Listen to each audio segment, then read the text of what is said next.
കൊള്ളാം, നന്നായി കളിച്ചു, അങ്ങനെ പറയാൻ പോലും പറ്റാത്തൊരു കളിയാണ് സത്യം പറഞ്ഞാൽ ഇന്ന് കണ്ടത്. മുംബൈ സിറ്റി എഫ് സിക്കെതിരെയുള്ള മത്സരത്തിൽ ബ്ലാസ്റ്റേഴ്സ് 4-നെതിരെ 2 ഗോളുകൾക്കാണ് ഇന്ന് പരാജയപ്പെട്ടത്.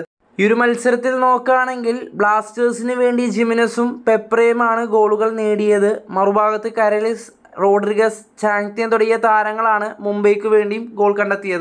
ആദ്യം മുതൽ പറയുകയാണെങ്കിൽ വളരെ മോശമായൊരു കളി ശൈലി തന്നെയാണ് ബ്ലാസ്റ്റേഴ്സിൻ്റെ ഭാഗത്ത് നിന്ന് കാണാൻ സാധിച്ചത്. അത് മാത്രമല്ല 2 ഗോളുകൾ മുംബൈ അടിച്ചപ്പോൾ തന്നെ ഓൾമോസ്റ്റ് പ്രതീക്ഷകൾ കുറേ പേർക്ക് നഷ്ടപ്പെട്ടു. അതുപോലെ ഇഷ്ടം പോലെ യെല്ലോ കാർഡുകളും റെഡ് കാർഡും പെനാൽറ്റികളും കണ്ടൊരു മത്സരം കൂടിയാണിത്. മത്സരത്തിൻ്റെ 71-ാം മിനിറ്റിൽ പെപ്ര ഗോൾ നേടിയപ്പോൾ സത്യം പറഞ്ഞാൽ തിരിച്ചിനി വരുമെന്നൊരു പ്രതീക്ഷ നൽകിയെങ്കിൽ പോലും പെപ്ര ജേഴ്സി ഊരിയതിൻ്റെ പേരിൽ താരം യെല്ലോ കാർഡ് കണ്ട് വീണ്ടും റെഡ് കാർഡ് കണ്ട് പുറത്തു പോവുകയായിരുന്നു. പിന്നീട് 10 പേരടങ്ങിയിട്ടുള്ള ടീം വെച്ച് കളിച്ചപ്പോൾ വീണ്ടും ബ്ലാസ്റ്റേഴ്സിൻ്റെ ഭാഗത്തു നിന്ന് ഒരുപാട് മിസ്റ്റേക്കുകളും ഒരുപാട് അവസരങ്ങളുമാണ് മുംബൈ സിറ്റി എഫ് സിക്ക് ലഭിച്ചത്. ഓൾറെഡി മത്സരത്തിന് മുന്നേ തന്നെ ബ്ലാസ്റ്റേഴ്സ് ആരാധകരെയും ബ്ലാസ്റ്റേഴ്സ് ടീമിനെയും കളിയാക്കും തരത്തിലുള്ള പോസ്റ്ററുകളുമായിട്ടാണ് മുംബൈ സിറ്റി എഫ് സി ആരാധകർ സ്റ്റേഡിയത്തിൽ കളി കാണാനെത്തിയത്.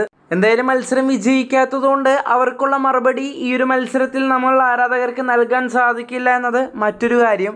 പോയിന്റ് ടേബിളിലേക്ക് നോക്കുമ്പോൾ ഈ ഒരു മത്സരത്തിൻ്റെ തോൽവിയോടെ കൂടി ബ്ലാസ്റ്റേഴ്സ് ഇപ്പോൾ 10ാം സ്ഥാനത്താണ് നിൽക്കുന്നത്.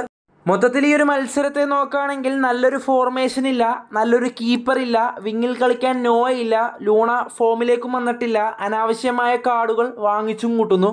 എന്തായാലും ഒരു ബ്ലാസ്റ്റേഴ്സ് ആരാധകൻ എന്ന നിലയിൽ നിൽക്കുമ്പോൾ തീർച്ചയായും വളരെ ടഫായിട്ടുള്ള ഒരു സിറ്റുവേഷനിലൂടെയാണ് ബ്ലാസ്റ്റേഴ്സ് ആരാധകർ ഇപ്പോൾ പോയിക്കൊണ്ടിരിക്കുന്നത്.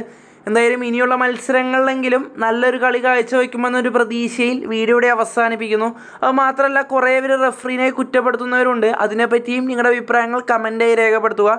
ചാനൽ ആദ്യമായി കാണുന്നവരാണെങ്കിൽ സബ്സ്ക്രൈബ് ചെയ്യാനും വീഡിയോ ലൈക്ക് ചെയ്യാനും മറക്കല്ലേ. ബൈ.